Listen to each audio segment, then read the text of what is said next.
film. We have such sights to show you. Welcome back to The Devil Made Me View It, a horror podcast. I'm Jesse Spitzer. And I'm J.R. Lees. And tonight we're going to be talking about A Silent Night, Deadly Night, the remake, but also just kind of the franchise as a whole. And I just saw this last night, and I loved it. Thank God. Yeah, we have not talked at all. We have this standing rule where we don't discuss things that are like, when we're discussing, Krampus, we both knew. Yeah. But I'm sitting there going, come on, Jesse, like this one. And it's not that it changes nothing in my opinion of you, dear sir. Right. It's about me. I want to go, okay, I'm not freaking nuts, right? This is really good, right? I'm looking around at the theater, and my wife's going, this has like exactly the same phrase you had. This is better than any right to be. We just watched 1 and 2. Yeah. And the couple next to us in the theater, they're in their 60s, and they saw it the first time in the theater, like on their first date. And they're kind of giggling. I'm like, okay, that's not a laughing at it. They were enjoying it. Yeah. And I'm like, okay, so thank you, Mr. Spitzer, for letting me know I haven't gone senile a little bit. No, it was very, very good. I was blown away. I had just watched the second one prior, which I also love, but very different. It's a different kind of love, yeah. And I went and saw this with my wife. I know that she would hate the original couple. She would hate the first one. Yeah. And I hesitantly dragged her to this one. I was like, at worst, it's just going to be dumb fun, Yeah, I didn't expect anything above that. Yeah. And going into it, without getting into the plot or anything, I really want to rewatch this a second time now that I know kind of the tone. Because I went into it very apprehensively, just in general. Because, let's talk about. Well, first of all, you also loved it. Like ridiculously so. Like I've talked to people at Hy-Vee getting groceries, and I was like, I'm literally wearing this shirt. And they go, oh, you like Christmas? And I go, do I like Christmas? No, I don't. Boy, but kid who's in high school checking out my Mountain Dew and my mustard.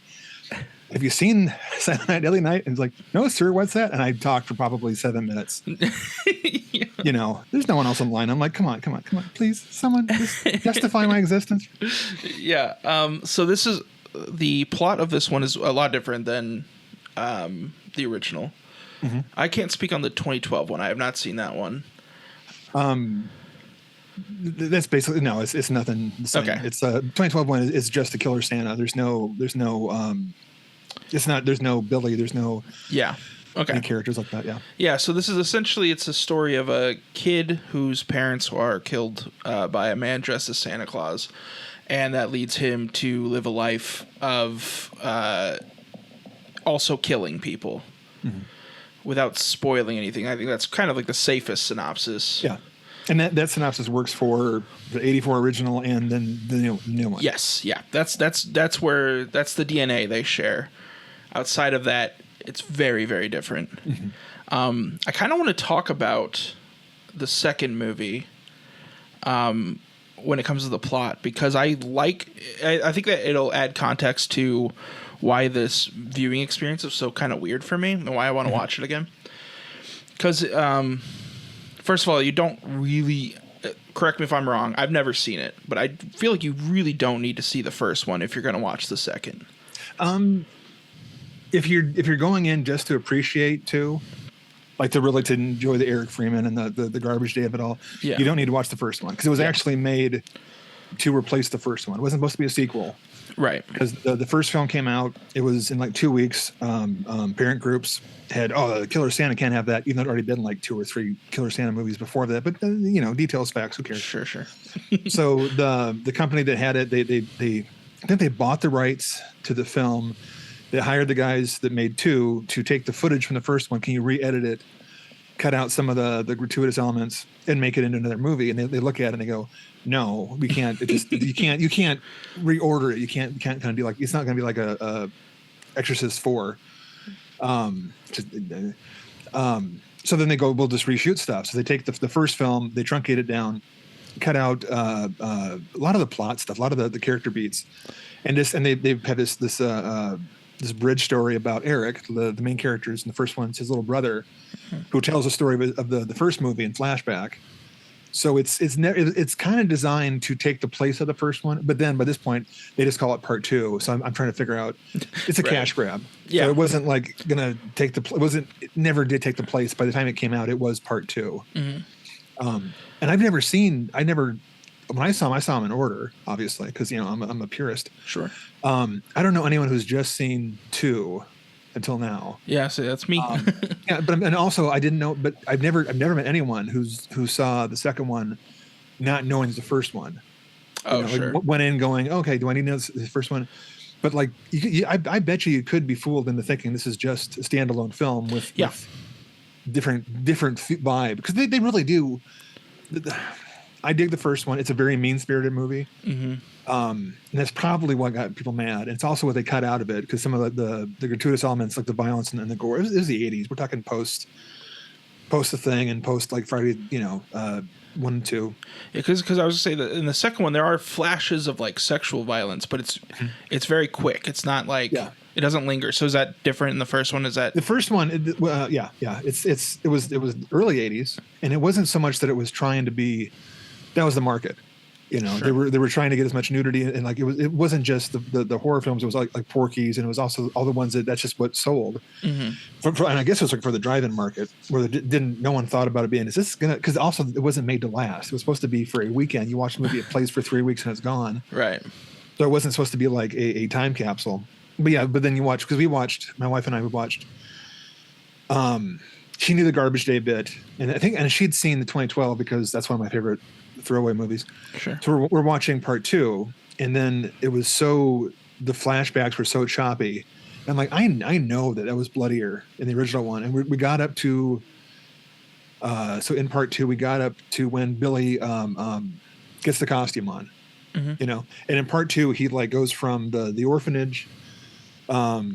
To suddenly he's older and he's put on the costume, whereas the original film, it lingers on his parents' murder, him going to the orphanage, the mother superior being very mean to him, the kids teasing him, getting kicked out of watching a couple make it like the oldest teenagers. It's the 80s. 35-year-old teenagers doing it like in the orphanage, which I know is the hottest place to do it. I had that thought about the bullies, the sledding scene. I was like, how old are these kids? They were Teamsters, they were local congressmen. Yeah.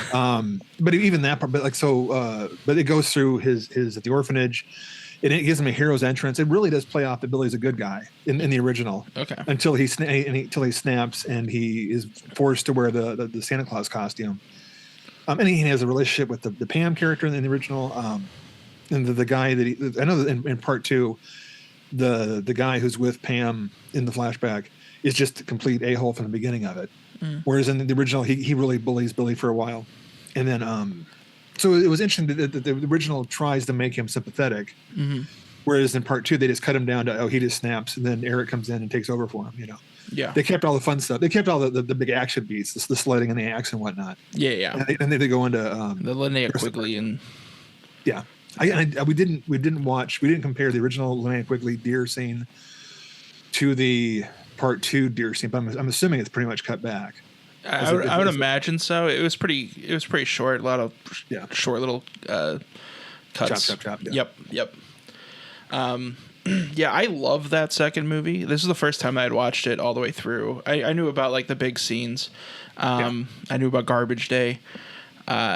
I did not expect to love this movie as much as I did. Both of these movies that we're talking about, but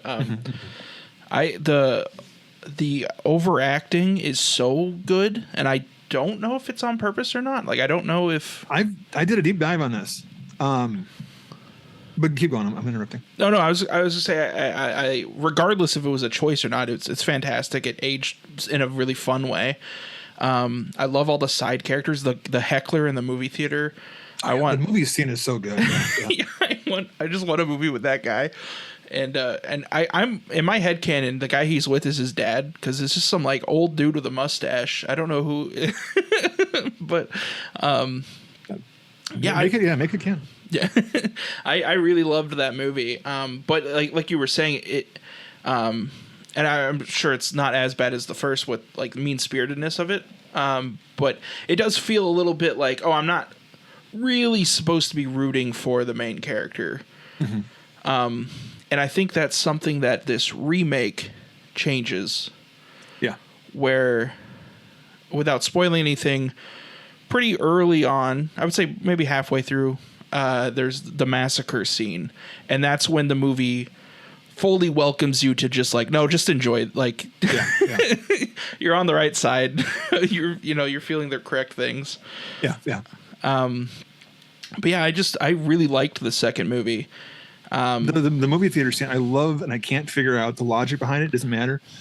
The movie they're watching on the screen, is the first movie. Yep. And that I love that so much. Because why wouldn't it be? I mean, like you could put on, like in the remake, put on Santa Claus Conquers the Martians.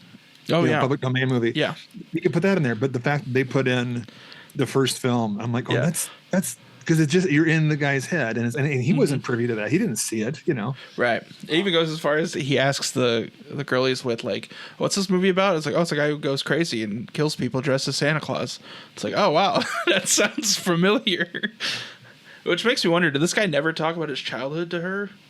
I guess not. I mean, you would think she'd be like, "Wait a second, maybe this isn't the right movie." my wife did point out that it was really funny. She goes, okay, he's remembering things that he wasn't there for. Did you go, stop? No, I'm asking too much of this. It wasn't like the flashback of a dog having a flashback from like Hills Have Eyes too, but it is sort of like, the little kid shouldn't know some of those things are going on. But yeah, so that's the main reason that I really would like to watch this remake again, because it's such a different tone, and it wasn't until that massacre scene that I really was like, oh, okay, I don't need to like have my guard up with this movie. Yeah. This movie doesn't want you to kind of, I don't think it really wants you to like ask if the main character is morally justified. I think it's telling you like things are different this time around. And, I don't know. So I think a second viewing would help with that. Oh, yeah, no matter what, watch it again, because I want to watch it again. Okay. We're like 12 minutes in. Yeah. If you're watching this and you haven't seen the film yet, and we don't need to always say if we're going to spoil it, but like this is a movie that I really liked it. Jesse really liked it. Yeah. I think this is going to be like, we're buying it in like whenever it comes out, like in a couple months. I want this in my regular rotation for Christmas. I want to watch this. I want to watch Krampus. I think we are very likely going to be talking about this movie again in the next 2 episodes. Oh, I think so too. Yeah. And I'm really, thank you for saying that.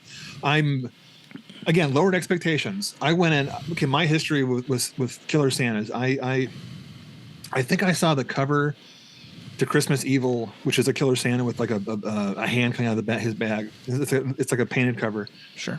And it scared me as a kid. Or I saw Tales from the Crypt, the movie, the Joan Collins segment, way too young. And I always thought that, and I've never been a fan of Santa Claus or Christmas in my private life. Like, as much as a kid is, and you get to a certain point, you're kind of like, oh, well, I kind of like the darker side of it. And Christmas is, I'm the bah humbug kind of guy. So I would kind of like play act that this is my Christmas movie. I'm so, I'm so goth. I'm so, tough. Yeah. So it's this kind of thing. And I love the Tales from the Crypt, when Larry Drake, the HBO series. I never had HBO back then, but his Killer Santa was so good. And I think I saw 1 and 2 of Silent Night on like USA Up All Night with Gilbert Godfrey or Rhonda Shear. And I'm like, what is this? Because this is my thing, And then, in Bad Santa with Bob Thornton, I just like a drunkard killer Santa. It's one of those like my subgenre, right? I'm a horror fan. I'm a slasher my subgenre is a slasher. But then I love the Killer Santa. I've got a movie in me somewhere I'm going to make at some point. And I'm kind of mad because this one is better than one I was going to make. So I'm kind of with the remake. So I've always loved that that trope of the killer Santa, and it's well, Dan Aykroyd is the angry Santa in Trading Places. That look, it was the long hair kind of thing. I've always loved it. So the first two were kind of like, I'm watching them over again. And the Linnea Quigley, it's obviously, watch for that scene, and the antlers and the sense of humor. And two is a funny movie, and as a kid you don't get it. You're just like, I'm angry and dark, and I like these two movies. You watch them as an adult, you're like, this two is really funny. Yeah. And like if you get into it, the Eric Freeman, do a deep dive if you have a chance, because he was directed. They had like 2 takes per scene, and he would do one kind of big, and then they go, okay, now give me a really big one, and we'll cut it later on. And they say in the interviews, like in the commentary for the 2-pack, and they go, we always picked the big one. And it probably did a disservice to Eric and his feelings back then, because it made him look like he was a terrible actor. But that's what we picked, and that's the movie we made. And we were making a comedy. Yeah. Audience didn't know that back then. And he made choices. He acted before and after, and now I think he gets it. There's they do the tours together, the conventions, the original part 1 and part 2. And he had a hard time dealing with that, because back then you didn't have the internet to say we love you. Right. You just have the opening the results, and you have people that saw it and go, oh, I don't want to talk to you anymore. Yeah, with that context, I could imagine just crawling in my own skin watching my performance afterwards. Well, but if you really want to watch it, and I get they shot. I would love to take the time to go through, and not that I could do it any better, but to edit out the air, the fat, because they shot the interstitials to make it a feature-length movie. So if you watch the initial interview with Eric and the psychologist looks at him, says a line, and then pauses, and they cut to him reacting, and then saying his line, and then pauses. And I'm like, they're doing it probably. They only have one camera, so they're acting as if they're hearing the line. They're cutting the audio out, but instead of cutting out the fat, there's no L cuts and J cuts. It's just everything to get out. Look at the credits on part 2. It's 15 minutes long to get long enough for a movie. So all that stuff, and like his reaction of his eyebrow acting. If you cut to that while he's listening, the actor he is listening to the psychologist, and he's doing it, and he's got the big eyes. Yeah. But all we're seeing is him reacting to nothing. And I'm like, there's an actual performance. And it's not just defending the underdog. It's, what year is this? 87, 88, and we're talking about it with love. You know, I'm not talking about. And it's not nostalgia for me. Yeah, for you it's just brand new, and you're appreciating it. Yeah, yeah. It's just because when they love a movie and they made a movie and it's still being talked about. I mean, other things like Angel Heart, the Mickey Rourke movie, about the same kind of time. I haven't talked about that in 40 years. I've never heard of it. Exactly. You've heard of this. Like, you've heard of Garbage Day. Everyone's heard of Garbage Day. Absolutely. I love the fact that this is in your DNA. You have this is a core memory, having not seen it until recently. Because you were telling the story about you have Silent Night 2 confused with Assault on Precinct 13. Yes. Just those scenes. I don't know why, but the Garbage Day scene, I always get mixed up with the I wanted vanilla or something. Like some little girl just gets shot up, and I don't know why. I don't know why those always are just. Well, they kind of look kind of similar, so I know why you were confused, because I think in reality that's the same movie. So I'm going to send you something. Okay. I'll be right back. Hold on. I'm excited. So this is. I love the title. Of course. All right, it's playing.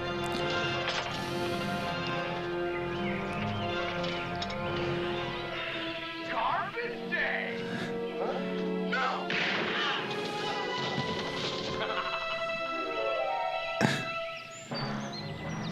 This is regular vanilla. The laughter in the background. Oh no.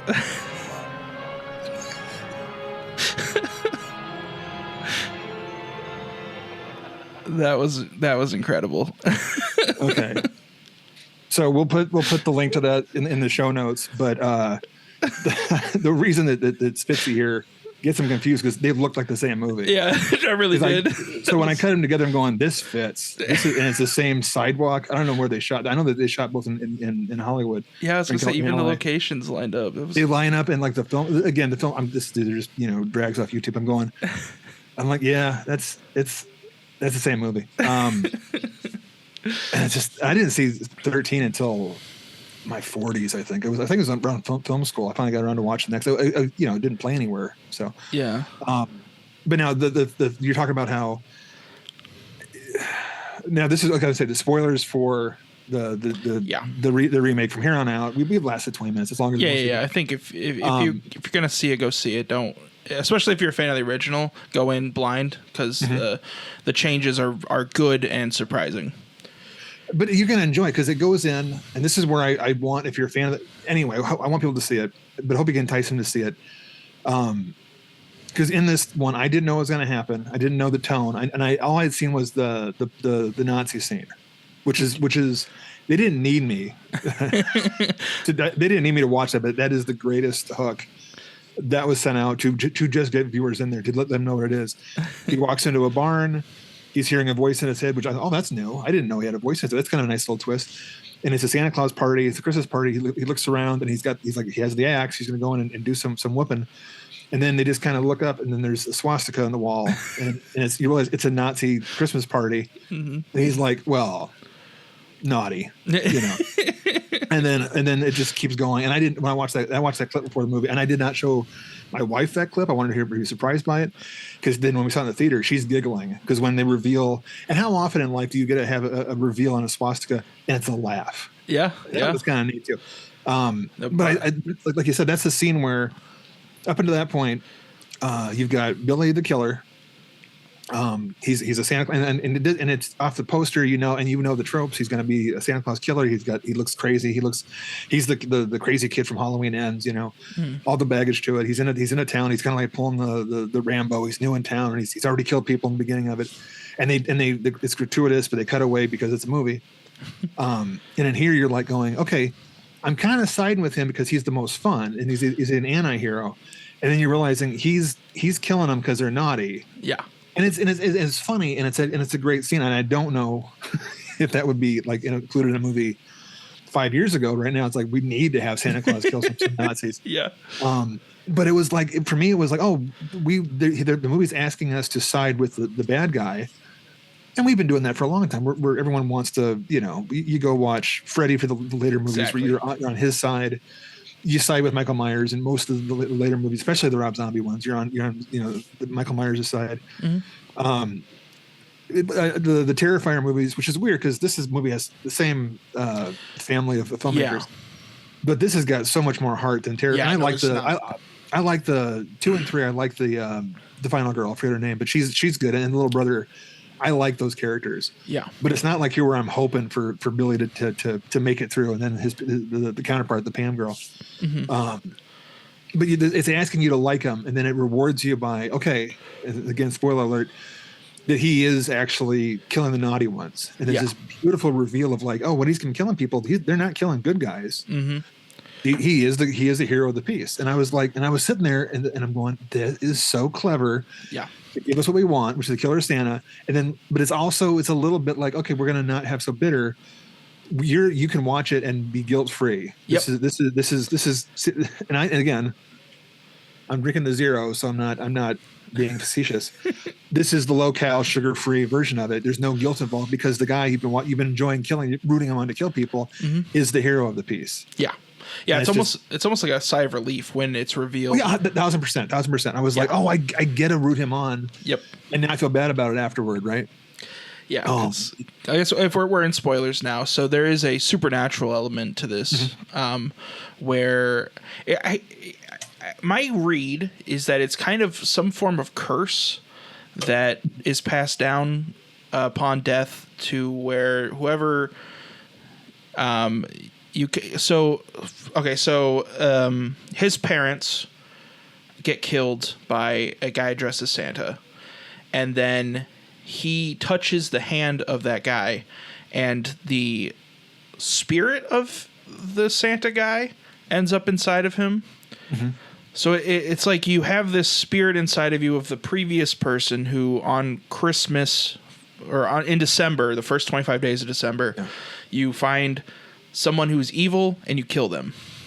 And the voice in your head has this ability to kind of sniff it out.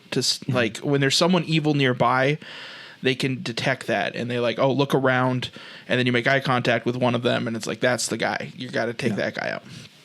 So it's like little visions of flashes of what they've done. Yep. And to build on that, I not to redirect, I didn't take it as a curse. Like it's the curse of the guy. I took it as being, it's like the spirit of Christmas almost. Sure. It's like it needs to happen, and like the spirit of Christmas is going from it's choosing its heroes. Yeah. So it's not a curse as much as it's like a calling. Someone has to do I Yeah, there can be only one. Charlie, it only be one. That's the one. We need swords instead of axes. Yeah. But I love the build up to when they finally, because at the end of the film you realize that it's the voice in his head is this. They tell you it's the previous guy, and the movie opens up just like the original, whereas the parents they visit the grandpa. The grandpa's great. Says you better be afraid of Santa Claus. Yeah. And then they leave and they go back, and it's kind of the same. They show the same thing. So like this really could be a sequel to the first one, is in as much as they reveal why the parents were killed instead of just being the guys obviously slimy.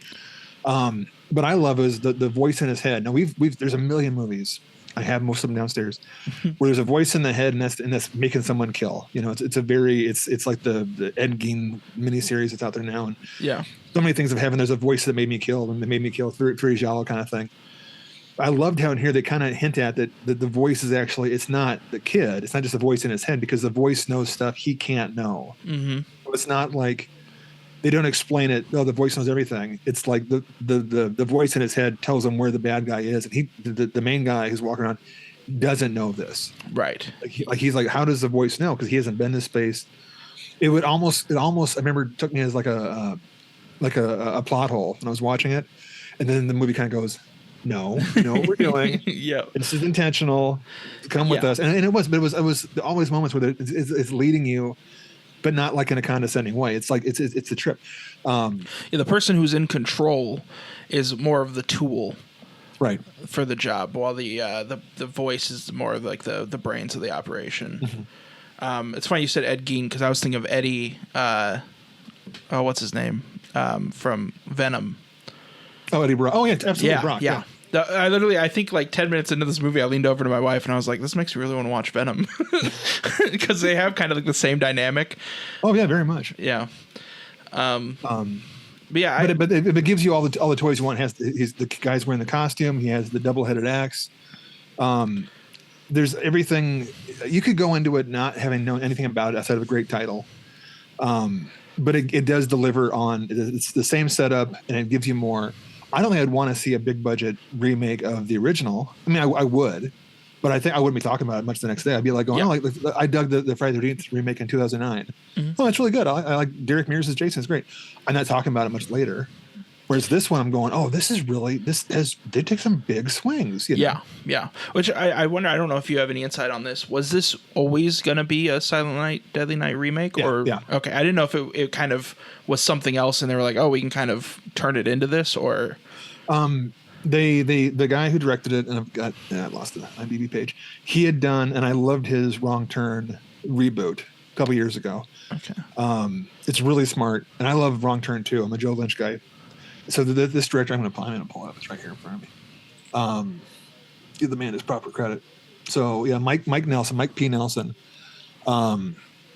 They were talking to him, and they go, "Hey, do you have a pitch on this?" And he knew the producers and everyone else, like the Bloody Disgusting, Brad Mishka from Bloody Disgusting. He's like, "Boy, do I!" And he runs home and he has like a weekend to make this pitch. So he pitched on. They had the property. Okay, that's cool. So it was like that. Whereas I'm pretty sure the other ones, like one is what it is. It was really called like Sleigh Ride, and then they changed the title at the last minute, and then 2 was made to obviously replace it, and then 3 still has the same characters, and then like 4 and 5 are just Christmas based horror movies. I didn't even know there was that many. Yeah, then there's the remake in 2012, which I really like. That's I think it's Steve C. Miller. That's a mean movie, and that's one of those ones that's just weird. It has the right look. It's kind of like when I always post photos of it. It's got Santa Claus, and he's got a full mask on over his eyes, like an old one of those translucent masks. It's cut out in the first 2 minutes of the movie. The beard's glued on it. He's a flamethrower. He has the axe. He's got there's an antler scene.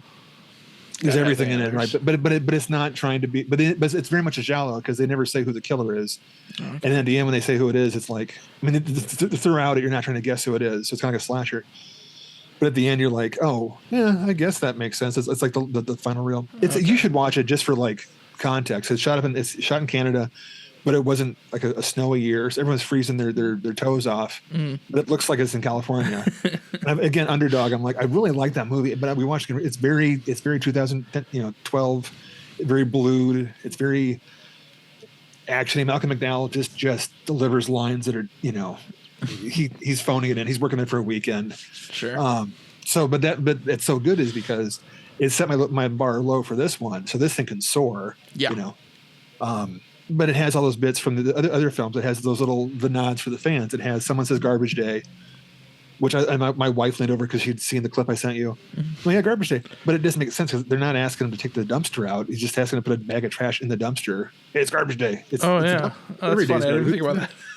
You have the antlers. You've got the opening at the grandpa. You have all the bits that don't distract. That's what I love when it's fan service. When it's not like we're going to stop the whole movie, look at the camera and say, it's Garbage Day. Yeah. Remember that one time when I said the one thing? Yeah, that stops a movie flat out for me. This one is like if you don't notice them, watch it again. Yeah. I can't wait to watch this one again, realizing that it's not just violence for violence sake, which is nothing wrong with that. But everyone that he kills in the first 3/4 of the movie was bad. They kind of hint at it when they had to reveal it. But all the flashbacks is the montage with the chainsaw and all that kind of stuff. I can't wait to go back and watch that again. Well, and it's so clever too because you see the flashes of the violence that they've committed in the past, but without the context, you think that's a vision of the future. That's what I thought. I was like, oh, okay, he's just seeing like what he's going to do to these people. It's like no, he's seeing what they did to other people, and why he needs to do these things. Which is really cool. There's something about a movie that just 100% just wants you to just enjoy it and not feel guilty and not have any like hang-ups on the morality of the situation. None of these people are like morally ambiguous. They're like the worst people, which is also like this town is messed up. This is a lot of Nazis in this town. It's a documentary. Yeah. The lady who's like the lead now. There's so much in this one, and I think this is going to be one of those rewatches because I watched the Nazi clip a bunch of times, especially after this last weekend. I kind of watched a bunch more, but geez, this is. I do want to go back and watch. I mean, I might have to hit the theater again. It's a shame it played like once a night around here. I know. It's just like this could have been. That was one of the first things I said when we got out of the theater. It's like, it sucks that like not very many people are going to see this. Yeah. Because whenever I talked about it, no one knows about it except for me walking around as a nerd saying, hey, have you seen that? Yeah, I didn't know about it until you told me. And I wasn't a huge fan of the original. Obviously I hadn't seen them. I've seen clips and stuff, but and when you kind of pitched this idea, I was like, "Oh, okay, yeah, I guess that's that. That's like it's silly. Christmas. We could do something like that." Actually, my speaking of mixing movies up, my very first thought, I don't know why or how I got these two properties mixed up. When you first pitched it for the episode, I was like, I was thinking of the Ice Cream Man. Oh, the not Ron Howard. Clint Howard? Yeah. Okay. That was my initial when you originally were like, "Hey, let's watch, we should watch this remake for the thing." I don't know why, but I was like, "Oh, that's that weird with a guy is like a ice cream man, and I think there's like a centipede involved or something. I don't know." Or is that on one of the covers? I feel like I remember that from like Hollywood. I know I have Ice Cream Man confused with Evil Speak, where it's Clint Howard like at a military school or something like that. The computer one. So I know I have those two. It's been a long time. Yeah. So this movie was so far off my radar. And I'm really glad that we watched it, obviously, because I probably would have missed this, and then I don't know if I ever would have picked it up, down the line. Yeah. Great theater experience. Was it a good crowd? Yeah, there was actually. I was surprised. There was probably 8 people total. Which, God, that sounds so sad now that I think about it. But for a movie that no one knows what it is. Yeah. Yeah. And no word of mouth. I only know it from. Well, I'm a nerd. But like every interview, this is the one where everyone in the movie, they busted their ass to promote it, because I didn't see any commercials for it or trailers anywhere. I saw the director interviewed, the main actor being interviewed everywhere. And I've watched a bunch of them because I was really enjoying their take on it, and they weren't redundant. They were clearly, digging this whole thing. I was going to look up who, because the main actor, I recognized him from something, but I could not place it. Halloween Ends. Oh my God, you're right. Which I thought was so good, because in Halloween Ends, he's playing. Yes, he was so good in that. Oh, he was, and people crap on that one too. And again, Underdog, he plays the replacement Michael Myers. Yeah. And here he's playing the replacement Santa Claus. Yeah. But like this guy just goes out and goes, like, he picks movies that no one's gonna read the script, goes, no one's gonna like this. I'm gonna go kick its friggin' ass. Yeah, for real. He's so good in Halloween Ends, Yeah. Oh man, I forgot about that movie almost entirely until you said that. Now I remember, like, the whole that cold open was crazy in that movie. Oh yeah. Both of the sequels. I mean, Halloween Kills and Halloween Ends. The first 10 minutes, both of those. Oh. Yeah. I need to watch those again. And then the girl I knew from Happy Death Day. Mm-hmm. Oh yeah. Which I think I knew from Shameless first. Oh, okay. I didn't know. So I see both sides. Her getting to do a drama, and then Happy Death Day. And then here, the trailer when she has the whole thing of like the Santa Claus costume. No, leave it on. Yeah. Was such a moment in the theater. No one cared, but I'm like, that was the funniest thing. Like, we're going that's a little bit of sleaze from the '80s, but we're not a sleazy movie. But you can just admit, yeah. She was great. The ending when they had the whole bit, like the loved ones ending. The ending of this thing in a Silent Night, Deadly Night movie. Have a seat, Grandpa's going to talk. In these movies, in any Killer Santa movie, giving it caring enough at the end to actually think, are they going to be okay? So at the end of the film, one of the kids had disappeared. Our hero, the Killer Santa, and then Pam, his I guess his girlfriend, but the lead female character, trying to find the missing kid. So they go to a house, and then in the basement, there's the subplot through the movie. They kind of hint at there's a bunch of missing kids, and one of the genius parts is you're thinking is Billy. Is he killing the kids? And these are all missing kids are because of him. You know what my thought was? The voices said it wasn't him, but is he lying? Because the voice also said if you don't kill the person I pick, you got to kill somebody else. You want to remember it. So you're supposed to be thinking, I'm waiting for the reveal early on. He's been in this town killing kids for months. And then that's crazy. Why? Yeah, so I'm thinking this is just this. And at the end, you find out there's another Killer Santa, just a guy wearing a Santa Claus mask because he saw the first one in the theater with the one guy. He was the Thanksgiving version. Very much that mask, just a dead eye kind of the cheap drugstore mask. So at the end, you've got Pam in the basement going through a bunch of just crap, finding kids down there, and then there's this moment where, they're all dead kids. This is the most horrifying ending. No, he's breathing. Yeah. And then one of the kids she didn't say was breathing, so I'm assuming that. And they look dead. I wonder if that was added later. It might have been an ADR thing, like you're pulling out the dead kids, because it's a dark movie. But again, I'm sitting here. Oh my God, are they gonna make it right? So then at the end, when the just the way we won't run the very very ending, but I'm in there like not breathing. Yeah, I'm like this is probably that it's not the bits, it's not the style. It's the fact that I was so invested in these characters, not in how cool it looked, but are they going to make it? Which is totally not a Silent Night, Deadly Night thing, right? It's entirely like okay, generally, body count. Yeah, and generally, like the killers have the upper hand at all times. You don't really fear for their safety, and in this, until it's one character gets the axe or something, or one character gets the gun. Yeah. In this one, it's like they're crawling through like a ball pit in pitch black, and it's like it's really like. It's freaky. It's like it feels like a kind of a different movie, and not in a bad way, but just like it's just like, oh wow, we're strapped in now. We've gone through the Santa Claus trope into into a horror movie, but it is very much. It's just way better. Like you said it perfectly. It's way better than any right to be. Yeah, and it's one of those things where if you had called it Nightmare at Christmas Time, which is a terrible title, it wouldn't have had it was that low expectation of what you especially going to get. It still delivered on a Killer Santa movie beautifully, and it gave you more. So it is like that's a really good, and this is a really good burger. Yeah, from the vegan. This is a really good burger. It's got guac on it. It's got just all the calories. And this is a really good burger. And you could have been happy with a Big Mac. Yep. Or, whatever. So I'm still bragging up this burger. This is, vegetable in Omaha. Try it. But it's just, and even now, I bet you I've talked more about this movie than like things that are going to be on the top 10 of the year. And I'm sitting there going, is it just because I went in expecting, a Big Mac and I got, filet mignon? Yeah. Not even that. It's just a really good, I don't want to oversell it. Again, if you don't like Killer Santa movies, you're not going to want to see this movie.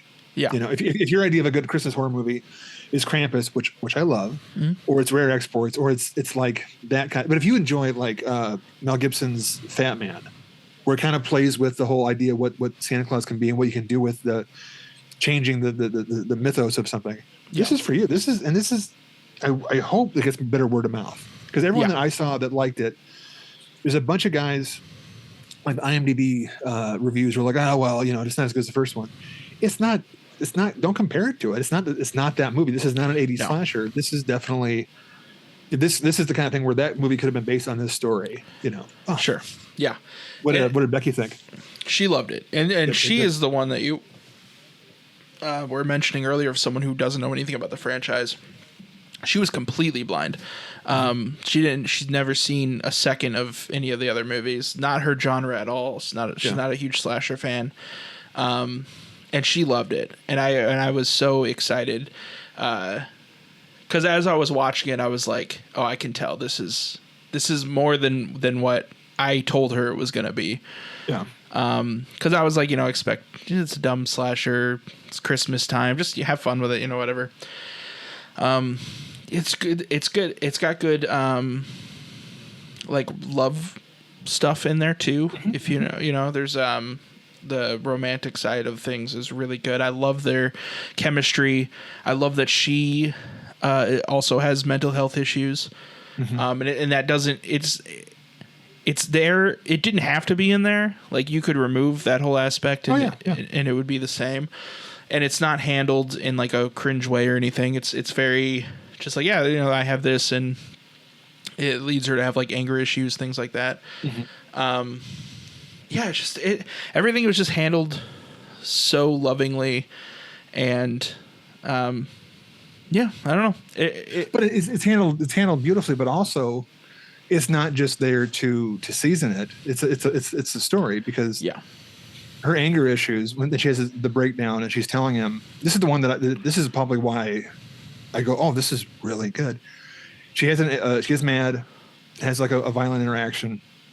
And then she's telling him, I'm a bad person. And then he's kind of placating her, saying, no, you're not a bad person. You did a bad thing. You're not a bad person. And she's like, well, yeah, that's cheesy, He's like, no, but I know, which in the moment you're taking, she's just being nice to the girl he's got the hots for. Because it's very much, he thinks she's pretty. Right. It's not deeper than that. She's pretty. I'm in this town. I kind of like her. I got caught looking at her. She seems nice, and it's not like love at first sight, but it goes from there. Yeah. But then when you watch the movie later on, and you realize that he does know who's good or bad. He wasn't just saying placating her. He's telling her, no, I know if you're bad because I'm magic. Right. Yeah. Literally, I know you're a good person. I know you're a good person because I got a voice in my head saying, don't kill this one. So he's not. He's literally, that whole scene. He is trying to tell her that he has a ghost in his head. Yeah, like he's building up to that. But when you're watching it in the movie, you take it as, oh, he's just being nice, because she even says, you're placating me, or whatever the verbiage. She calls him out for being cheesy. Yeah, for being cheesy. But they're such a cute couple here, Yeah. That leads me to my my deranged theory that I had that did not pan out, and I'm happy it didn't, because this would have been a way worse movie. But spoiler alert for Happy Death Day if you haven't seen that. But the actress is in that movie as well, and she plays the surprise villain. By the end, it's revealed that, So I think I went into this with trust issues a little bit. And I thought that who hurt you, Jesse? Who hurt you? I thought she was going to end up being the child grabber by the end. I never even thought about that. See, I was stuck on it was him, and he was lying to himself. I like that. I like that theory too. That like he was somehow keeping it from the voices in his head. That's kind of cool. Yeah. Because there's the one line where the thing says, "If you don't kill who I say to kill, you'll kill somebody you don't have any control." Yeah. So he had been, but yeah, if it had been your gut reaction to it, I would have not. I mean, it would have been. No, yeah, fine, agreed. But I wouldn't have been happy with that. Agreed. Yeah, I was glad I was wrong. And at a certain point, you kind of realize, I was like, oh, okay, no, it literally can't be her, because he would know if it was. He would know. Yeah.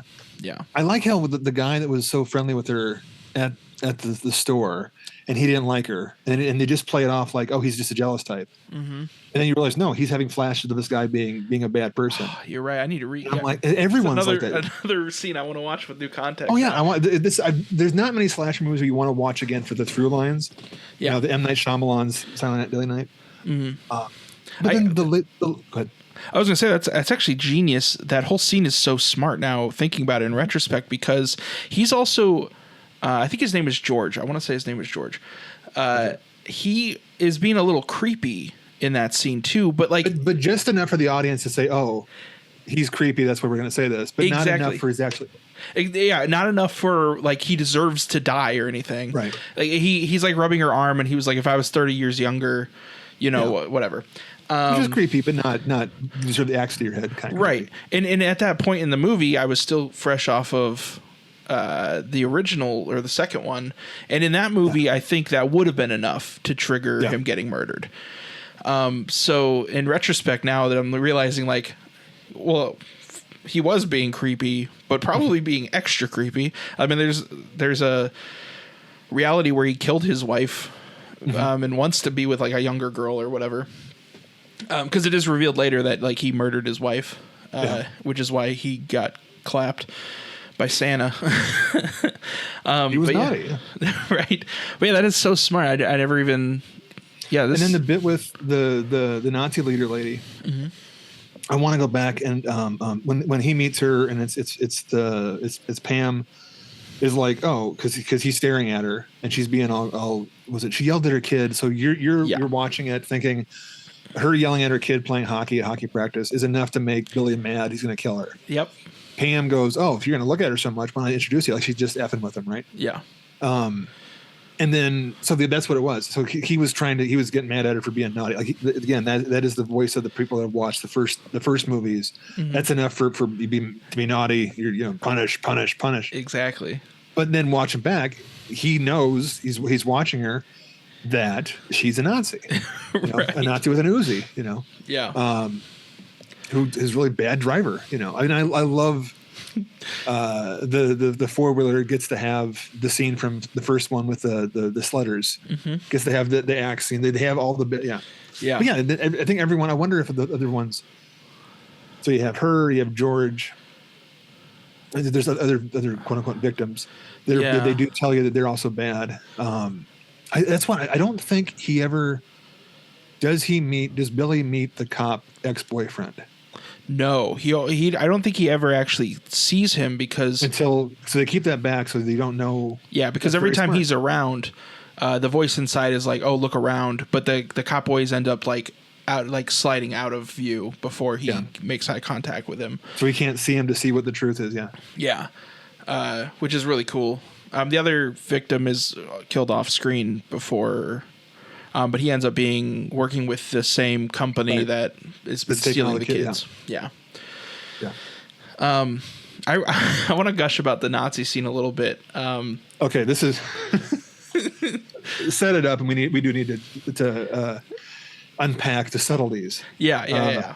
So he shows up at this party. He gets patted down and sent in. And at first we just see his reaction to the room. Mm-hmm. And the voice inside his head is like, well, I didn't expect that. And then, it's just a beautiful reveal of the I don't know if it's a hard cut or if the camera pans over, but there's just 3 giant swastikas. I think he walks past it, and then the camera lifts. Yeah. As he looks at it, and you're saying WTF as he is. Yes. Yeah. He's looking for the lady in there and not expecting to see all this. Yeah. Yep. And then he goes back to the car to get his weapon, and there's just this great. That's probably my favorite interaction between him and Charlie, as the voice in his head, where Charlie's just like, what are you doing? Like, what's the plan? He's like, oh, I'm going to kill all of them. He's like, okay, well, that's a little dangerous. Don't you think you should get a gun or something? He's like, guns are for pussies. I love that because, again, Charlie used a gun. Yeah. In the first part, but it's so satisfying. And it's if you just walked in and started, into a melee, it would have been as cool. But have him walk out, get the weapon, hit the guard at the door, walk back inside. Everyone's reaction to it, and then they get some shots in. The Nazis. Yeah. Which I was hoping that they would. I was like, this is gonna be a little bizarre if he just is able to massacre this entire room without anyone. But then the punch is that he's almost down, and then the one lady grabs the Uzi and just hits the rest of them. And I look on her face of like saying, oh shit! Like, you just murdered your entire, voting Congregation. demographic. Congregations, if we go to wood for it. Yeah. Your gerrymander the town. All right there is gone. My only complaint about that scene, which gets rectified, is that it's a little hard to follow at first because everyone is dressed as Santa Claus. Well, I think that's the whole point. I think. Yeah. I think that's why she's shooting everybody because she's like right. Yeah, and then at a certain point he gets stabbed in the shoulder, and then I'm like, okay, now I can follow. Which one's which? Yeah. I just look for the knife wound. I don't know. That's one of the genius things that I was hoping to be a bigger box office because they had that. There's a 48-hour cut of that played the 2 days before it came out on YouTube. It's just that 17 minutes or 20 minutes on a loop for 48 awesome. hours, and I'm just like, that's just such a genius. Fun way of doing it, Yeah, because I did not catch that scene before watching the movie, which is probably for the better. It's probably for the better because then you got to walk in there and not know what he's going to find in that room. So yeah, and like I said earlier, it's like at that point in the movie, I didn't even know if do we even know if Billy is morally correct, and it's just like, oh, okay, yeah. But it is right there because he's there to kill the hockey mom. Mm-hmm. And he goes into that scene as just a bad guy killer, and then when you realize it's a Nazi thing, and he's like, because he could have just been, oh, I can't find her. He's like, oh, I'm killing them all, and you're kind of on. Well, wait a minute. So do I agree with the killer? And it's kind of like if it wasn't trying to be a fun movie, you could have had like a Henry Portrait of a Serial Killer where he goes on and the killers actually did a good thing, but does that make him a good person if he did do a good thing? Yeah, they're like, well, screw off. No, we're just gonna kill some Nazis and have some more. Good time kind of stuff. Yeah, they never want you to actually like kind of think about like, oh, in the real world, would this be morally just? It's like, no, we're just having fun. Yeah, these are that's off the table now because they add the psychic element to it. Yeah. I just love how this is such a respectful because it is the garbage day, the beheadings, the soul transfer is very much like a Halloween 4 or 5 kind of thing where it almost had Jamie be the Michael Myers thing. There's so. A little concerned because I just know a lot of people personally that when a movie gets to a certain degree of silly, it loses them entirely. So I was a little concerned with the way that the soul transfer was depicted because it's a little silly looking. Yeah. Especially when she gets it because she like grabs his hand and then she's just like blah, blah, blah, blah. And it is a little silly, but it works so well in this movie that I really if you're on board for the first 75 minutes, I think that little bit at the end. Yeah, exactly. I want to find the person who's totally onto it until then and goes, oh, that lighting effect. That's not how it happens. When I got possessed, that's not what happened. Exactly. Yeah, I had the same thought of it, where I was just like, oh, that looked a little silly. Like, I wonder if there's anybody, but I'm like, if that's the thing, if you're on board and it's just this one shot or whatever that bothers you, then whatever, I guess. Like, go learn how to have fun with movies. I don't know. Don't be so serious. Yeah. This is the best. I mean, we always kind of end up with, what do you tag team this with? Double feature this with. I mean, you could pair this with any other Killer Santa movie. Obviously, this would probably go really well with the 2012, the Silent Night, no Deadly Night part. But like you could put it with the Bill Goldberg one, the Santa's Sleigh. That was Santa's Sleigh. And they're both kind of fun, but like this is just such a by itself. I mean, you could play this with rare exports and have it be like a kind of there's nothing else like it where it's going to be redundant. Yeah. I mean, this plays the best with like probably with part 2. Because then you get the whole smorgasbord of like you get the whole wrap up of 1. You got to have the fun of Eric 2. Yeah.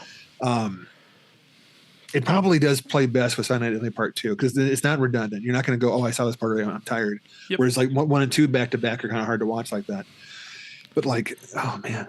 Yeah, I would say 2 and then this with the caveat of recognizing that like you can go into this one ready to have more fun. Like ready to This might be we discussed with Krampus. This might play better with like a Gremlins. Where it's completely not a Killer Santa kind of thing and have it be just an Amblin movie, like a fun, because this is really a fun movie. But again, don't play it with your kids. Yeah. Or do and end up having a kid like mine who's awesome.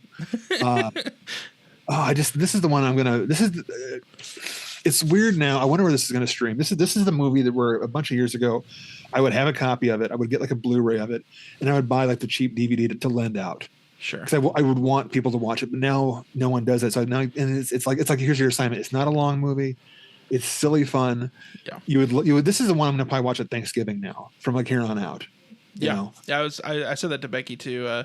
I was like, this is. I think I can add this to the rotation, the yearly rotation of holiday absolutely. horror movies. Yeah. So good. This is good. Have you seen? Again, Mel Gibson's problematic. Have you seen Fat Man? Fat Man is the real life, the grounded. Mel Gibson is Santa Claus. Walton Goggins is the assassin who's been hired to kill Santa Claus. Okay. It's like that's a movie this would have been a good pairing, because whereas this one is for anyone who likes the Killer Santa trope, Fat Man, I don't know who it's made for, because it's like it's kind of made for me who can kind of like forgive Gibson because he just makes some movies, but it's a real life Santa Claus, and they kind of like, he doesn't have any magic powers. He's just a guy. He's at the North Pole, and he works and he has to like subsidize and get like a bailout from the government because he didn't make enough toys last year because not enough kids are good. It's like, and there's a whole scenes of just like the business, He's talking to the wife and he has to do this kind of thing. And he has to go off and then he has to get he's never magic. And then Goggins shows up and like, it's just a kid who didn't get what he wanted for Christmas has hired the assassin to come kill him. I think I know it's streaming everywhere. It's like a Peacock or whatnot. When did this come out? 2 years ago. Oh, I wow, remember last year I made everyone watch it. Again, I had a copy of it and like here, like to my boss, here, you gotta watch it. She's like going, okay. Came in like a week later going, it was a movie. Yeah, it was pretty good. But again, I don't know who it's made for, because like that the minutia of he has to deal with supply issues. He has to go with the government. I love that. But it's a minor. It's not even the whole thing. Most of it is him bitching. And he has a gun because he's older. He's been around for like hundreds of years. So like the gun he has is like an old revolver from like the Civil War. Yeah, never explained. But you're watching and you're like going, okay, the guy who wrote it is in on the joke. The guy who directed it on the joke. No one else knows it's funny. Because there's Gibson's playing it like he was in like The Patriot. Like the level of like, the like Braveheart. He's playing it like this is a true story. Like he and Goggins gets the joke, but he never blinks. He never winks. That would be what I would pair this one with. Never talk to people again because they would judge me so hard for both of them. Yeah. I think my wife watched the first 20 minutes, fell asleep, and then, we want to finish it tomorrow? No, I'm good. I know you can like things by yourself, honey. It's okay. I'm gonna go over and just watch the wall. Yeah, there's dust. I need to go dust. No, there's not. I did it. Yeah, they'll be there eventually. There's definitely movies that Becky's only seen the first half of, like that. All right, but that would be fun to watch next year. I don't think it's you don't need to. That would be a good double feature. I think Silent Night, Deadly Night, and Fat Man. That'll be the lineup next year. Yeah, there we go. So we referenced it a couple times. First of all, I think it's obvious. Both of us would recommend this to. 100%. Yeah. So the next couple episodes, the next 2 episodes are going to be our big top 10 extravaganza. We're going to talk about our top 10 movies that came out this year. Have you started on your list yet? I have. Yeah, I'm stuck at 8 because I have 3 films that want to be in that list. Okay. And I haven't figured out how to do it. Sure. So I'm a little bit upset. Yeah. You do like a top 11? That'd be stupid. But yeah. Just throw an honorable mention in there. Oh, I think we'll do that. We're going to do the top 5. We're going to each of our lists, and we'll go like 10, 10, 9, 9, 8, 8, and we'll stop. and then that'll be the first episode. Then episode 2, we'll do the top 5, and then honorable mentions, I think, would go right there. Yeah. Really nice. Yeah, I think so too. Have you worked on yours yet? Only in my brain. Okay. That's what I was doing. And then I realized how good 2025 was. Yeah. I'm a little afraid to look up a list. It's a good year. I mean, anything on that list is I think I had 25 and a couple I hadn't even seen. I put on there, maybe I'm going to try and watch this week to see if it like last minute could qualify. Sure. And I'm like, this year is ridiculous. Any year that has, to not ruin anything, but there's a couple on there, would be the greatest movie of the year. And here it's going to be like number 4. Yeah. That's exciting. It was weird because then there's the ones that is a clear cut should be the best. And now are we doing the best of the year or favorites of the year? That's 2 different lists. I'm thinking favorites. Okay, thank you, because that's much easier when I just Yeah, I think so too. I haven't looked up a list yet, but I'm excited to I'm probably gonna start on that right after we're done recording here. Yeah. But yeah, and what's exciting as a horror fan is I've had that feeling for like the last 5 years where it's like, wow, what a good year for horror. Like, and it just keeps getting better and better. And we're really in like a resurgence right now. It feels like, maybe that sounds reductive to even call it that at this point, but horror is popping off and I love it. I think it's more popular than ever. We're constantly seeing, like Weapons broke some records and stuff, and like Weapons, what a weird movie. That movie, who would have thought that would be this big slam dunk, but it was, and it's probably going to be. Well, I won't spoil it, but it's going to be up there for sure. Well, it's like maybe it is because movies are so expensive right now that like all we're getting is the big IP stuff, the Marvels and the superheroes, and, which I dig, but like they have the main audience. They know that they're going to make. And I dug the new Superman. I was a big fan of James Gunn. I still need to see it. It's on HBO. It's really fun. Oh, I have HBO. It's next week. It's the best movie. It's scary, Jason. It counts.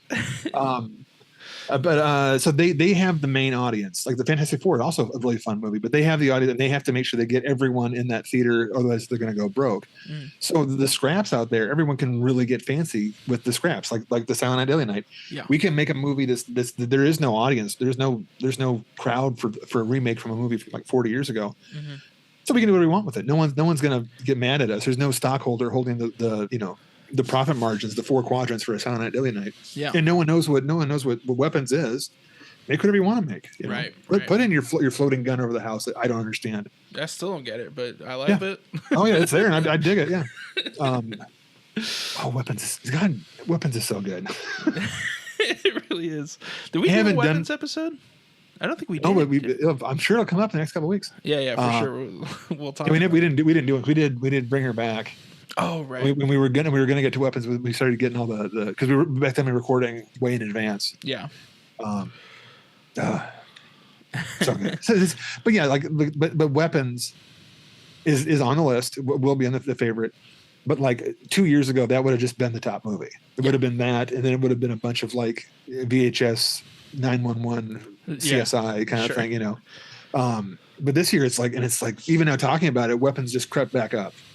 And then I'll talk about something else that I was going to get, because I have the, like I said, I have the 8 picked. I have the 3. I'm trying to figure out how they're going to land the last 2, but they're not in order. I refuse to do it because the order is going to pick it up. And I don't usually do the top 10 list because I've never had a reason to. But I'm the guy that, it's in focus. It's the best movie ever. Yeah. How can people not have Shudder? It's just so good. All righty.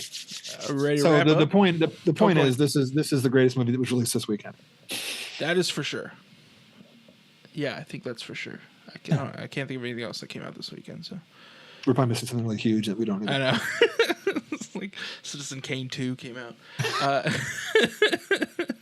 All right. Well, the Attack of the Snow Globe.